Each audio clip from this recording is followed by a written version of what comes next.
মাদক সেবন, অশ্লীল ভিডিও ধারণ ও বেপরোয়া জীবনযাপনের অভিযোগে বৈষম্য বিরোধী ছাত্র আন্দোলন চট্টগ্রাম মহানগর কমিটির মুখপাত্র ফাতেমা খানম লিজাকে সংগঠন থেকে বহিষ্কার করা হয়েছে। কক্সবাজারে ফ্যামিলি ট্যুর প্যাকেজ ৬৫০০ টাকায় ৩ দিন ২ রাতের একটি স্মরণীয় ভ্রমণ।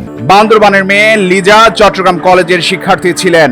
২৭ মে শনিবার বৈষম্য বিরোধী ছাত্র আন্দোলন চট্টগ্রাম মহানগরের আহ্বায়ক আরিফ মঈনুদ্দিন ও সদস্য সচিব নিজামুদ্দিন স্বাক্ষরিত এক বিজ্ঞপ্তিতে এ কথা জানানো হয়েছে। কয়েক সপ্তাহ ধরে ফাতেমা খানম লিজার মাদক সেবন ও তার অশালীন কিছু ভিডিও ক্লিপ সামাজিক যোগাযোগ মাধ্যমে ছড়িয়ে পড়ে।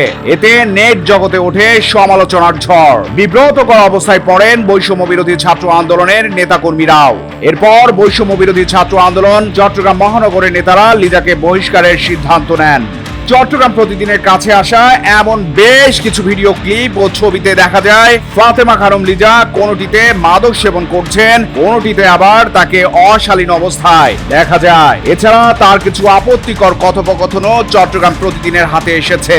বহিষ্কারাদের শিরোনামে ওই বিজ্ঞপ্তিতে উল্লেখ করা হয়, সম্প্রতি বৈষম্য বিরোধী ছাত্র আন্দোলন চট্টগ্রাম মহানগর কমিটির মুখপাত্র ফাতেমা খানম লিজার মাদক সেবন এবং অনিয়ন্ত্রিত জীবনযাপনের ছবি কিংবা ভিডিও সোশ্যাল মিডিয়ায় ছড়িয়ে পড়ে।